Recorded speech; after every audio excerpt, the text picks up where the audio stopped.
I'm Abby Chick, and I've been a florist for over 18 years, and I've owned my own shop for the past 11 years. I was really excited to be one of the design stars this year because Mayesh was really prioritizing sustainability within our industry.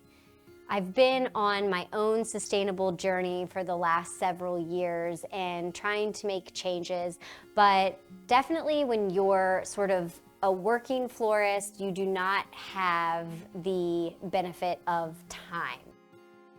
So when you're looking at making sustainable changes, you have to also think about the sustainability of your business. And one of the things that can kill an existing business is making too many changes too fast.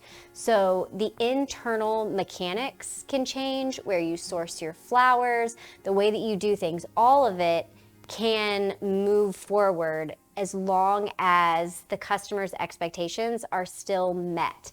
And so what the customer is used to getting, how long an arrangement lasts and what it looks like, has to stay in large part the same in order for the new way of doing things to really work. And so the tools and tips that I'm going to share today are just some really easy ways that you can make a better than decision in your business tomorrow and not get set back in having to rely on things that are less friendly towards our planet. You really want to think about reduce, reuse, recycle. They are in that order for a reason. Reduction is absolutely the easiest and the most effective to make real lasting change. Card messages. If you're sending out arrangements, you gotta have this in your arrangement, and traditionally we would have those plastic cardettes. That is a single-use plastic that you can get rid of tomorrow. They're eco-friendly options that you probably already have in your shop. Of course, I love the Ohms bamboo sticks, but occasionally I will run out of them and forget to order. So that's when I reach for another wooden or bamboo stick.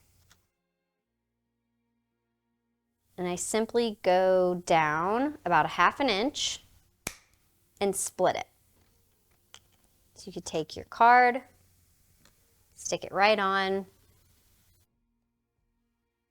and put it down in your arrangement. And because I so desperately don't want you to ever buy plastic cardettes again, I will show you, even just with a simple wire, I know you have a lot of these in your shop, you just kind of swirl, slide your card in between the wire swirls, stick it down in, it practically disappears, and it costs you about a penny. This solution to an everyday design problem is the one that I used 90% throughout my everyday retail business. Traditionally, if you were making an arrangement in a low glass cylinder and cube, you would have to do some sort of stabilizing mechanic. And if you have an opaque container like this one, of course you could use chicken wire, but you certainly can't do that when you're working in clear glass. So the only thing that I sort of ever knew to do was to make a tape grid. The problem with tape grids is not only is it a plastic, and we're trying to get away from single-use plastics, but also, the amount of time it takes just to find the end to the tape roll was something that caused me frustration every single day. The best part of this is how easy it is for your designers and the customers to be able to change the water or change the vase. I really love this style of creating a texturally supportive base for a couple of reasons. You can get whatever you want to put in. If you want to use Pitt and Baker and keep it traditional, that's totally fine. Ideally, you want something that is a little bit more mass and clustered, and then you want a linear element. So I've got some acacia foliage and some wax flowers. So this just shows you that it doesn't even have to be a greenery. Just sort of breaking this down, cleaning off my stems.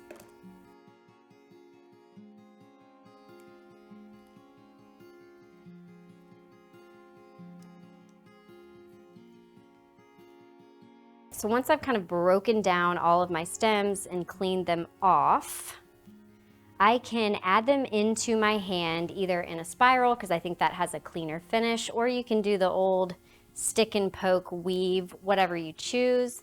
But you just want to kind of lay it in, letting your longer extending pieces stay out to the sides, and any of the fuller, massier clumps of texture that you use can stay towards the bottom.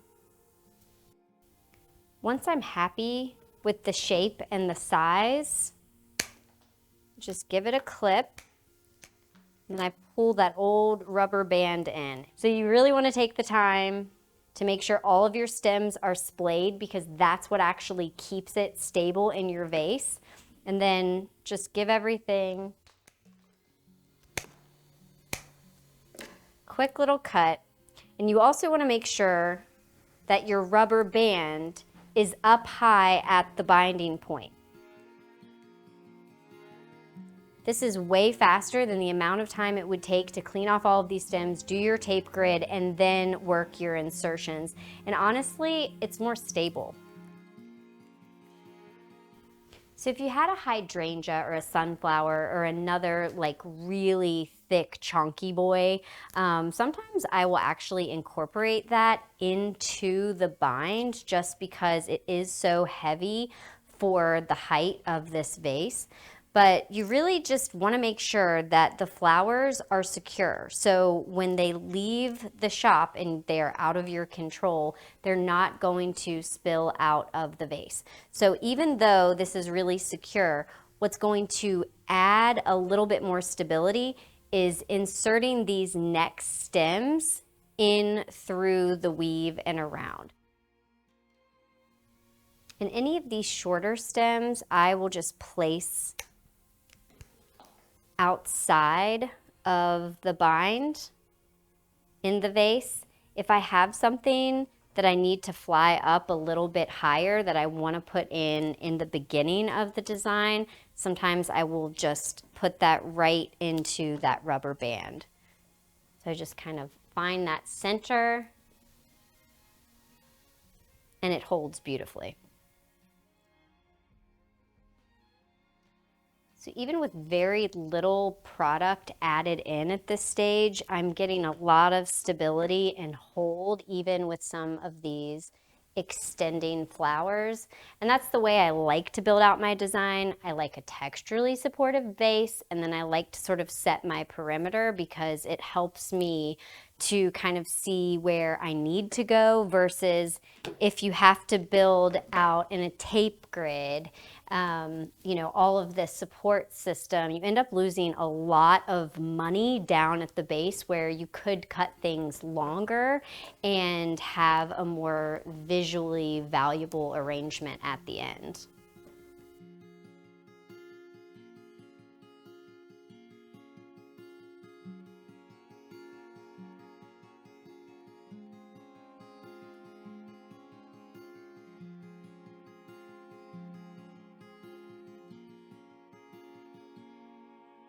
Once I have the arrangement done, anytime I'm working in clear glass, I'm always faced with the same problem, which is the gross water. It's brown, it's got leaves, a lot of other junk in it, so I have to change it out before it leaves the shop. If I had done this in the tape grid, it would be really difficult to change out the water, and it's also something that prevents the customer from being able to easily change it as well. Because of the rubber band, I can just lift it up, just dump out the gross water.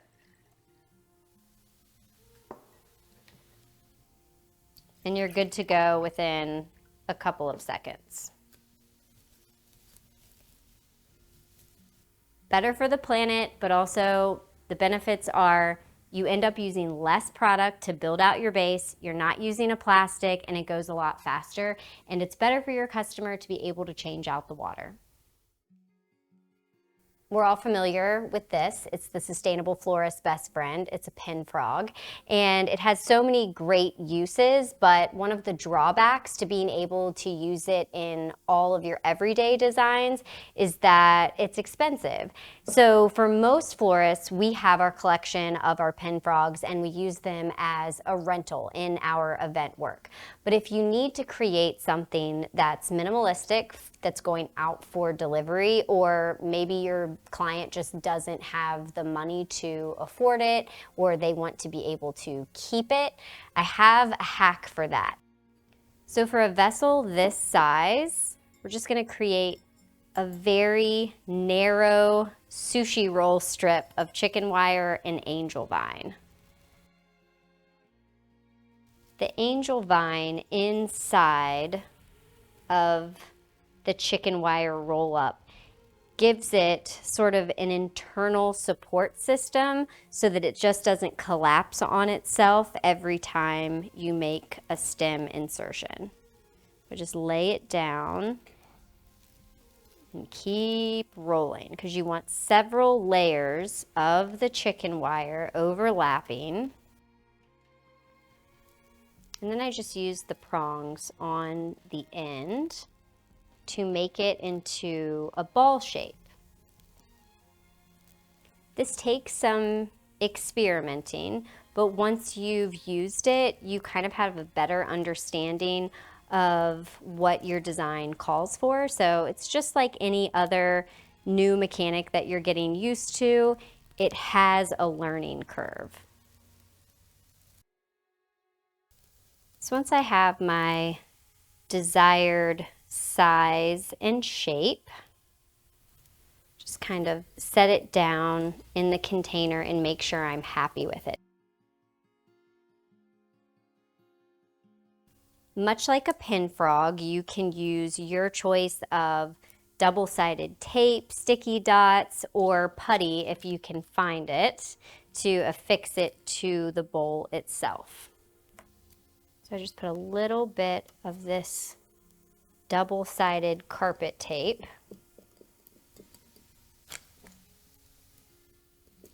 and then stick my little nest right on it.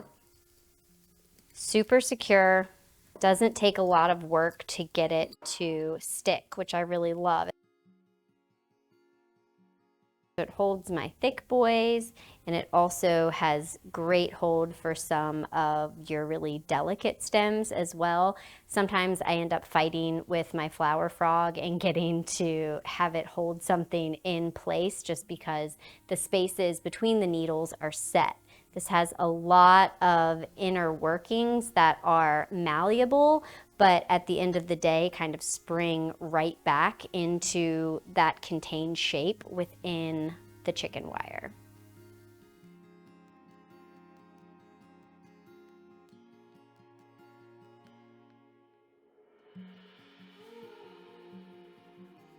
So this is just a really easy comparison of the scalability of this mechanic. You can make it very minimal, or you can actually get a large arrangement out of this. And I still feel like the hold is better than a chicken wire ball alone. I think that it's really flexible and can provide you a lot of grip early on in the beginning, whereas if I was just using chicken wire, a lot of these extensions would kind of fall to the side.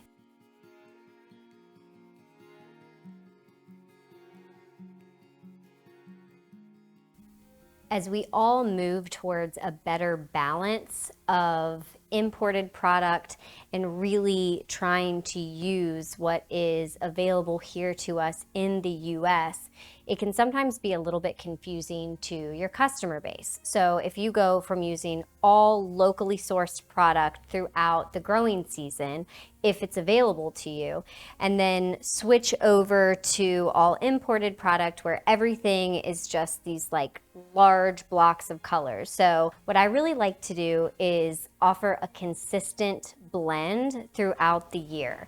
So all of my designs usually feature some really hardy staples that I'm able to get from my wholesalers, and then I layer in star seasonal blooms. And typically a lot of them have these really fun dancey shapes, so it's easy to feature them, but overall it's a very cohesive design style.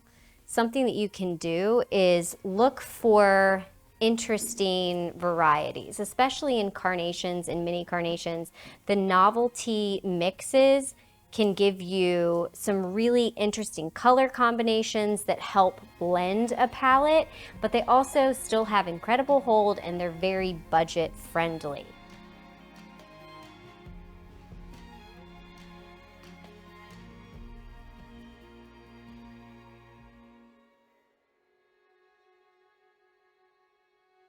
Baskets are coming back in a big way, but also they never really left in my area.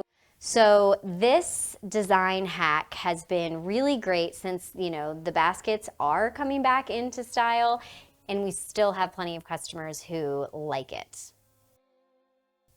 So one of the reasons why I really wasn't able to find an alternative to traditional floral foam for a long time in a basket was that you really can't use chicken wire because most of the time there is a very thin plastic liner inside of the wicker baskets.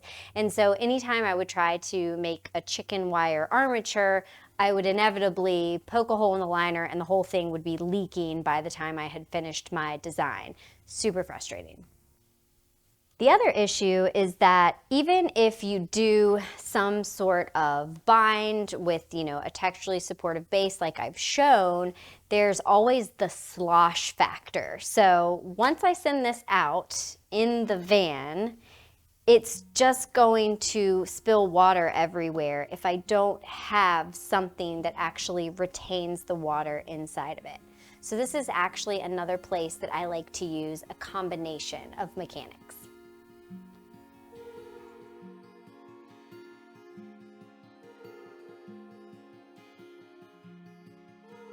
So instead of a basket, we're actually just going to use a footed bowl because obviously this is another type of vessel that is requested all the time. And the mechanic that I use, or the combination, is actually the same as when I do a basket arrangement. I just start with one of the traditional floral foam replacements. Now for some people, they might just cut a block of this, put it in their vessel and use it, and that works just fine for them. I actually like this method a little bit better for a couple of reasons. One of the limitations of traditional floral foam is that there are a lot of flowers that I like to use that don't perform very well in it. So dahlias were one of the things that we know don't really like flower foam. The other problem is that if you are using one of these bricks, just kind of as is, every time you poke a hole, it kind of tends to deteriorate the structure pretty quickly. So you have to be really intentional about those placements right from the get-go.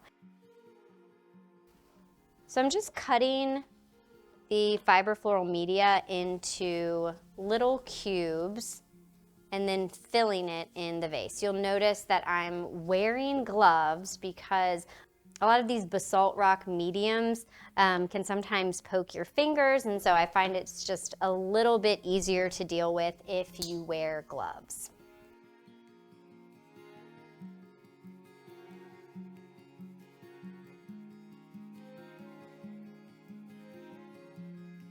The benefit of having this not only is that you don't have just water sloshing out of the vessel, but in traditional floral foam, you would be able to use up all of those little cutoffs that you collect from the day.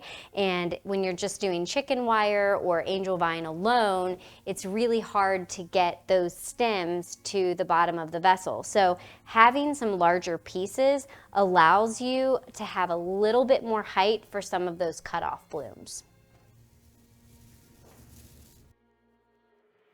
Next, we'll just take a little bit of angel vine, and you can use any type of dried vine material. And I do a light layer on top. And this just makes sure that all of those little cubes stay down and in place. Now, of course, you could use a tape or some twine around the vessel to hold this down and in place, but I find it just as easy to take a twig, plenty of those lying around the shop, and just secure it simply by doing that.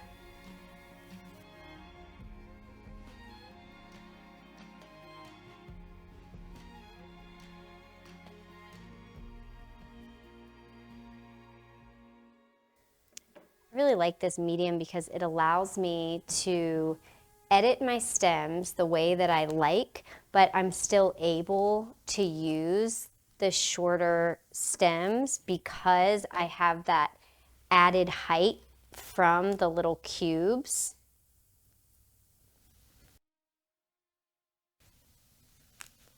What's so nice about these being sort of cut up already is that I can stick it in. If I'm not happy with the placement, I can pull it right back out and I don't have to worry about the stability of the form when it's just left intact in the beginning. In one of my next Mayesh Design videos, we'll be showing you how to make different holiday centerpieces. So we'll get into the nitty-gritty of the best products to use in this mechanic. A lot of what I have learned over the years has been from other designers who have shared their sustainable journey with me and offered some of their solutions. A lot of it I've just found free information on the internet. My goal here today was not only to give you some easy fixes to everyday problems, but also just to inspire you to play and think outside of the box. Many solutions can be found right in your flower shop using items that you already have. Remember, reduction is still the most effective method to make lasting change.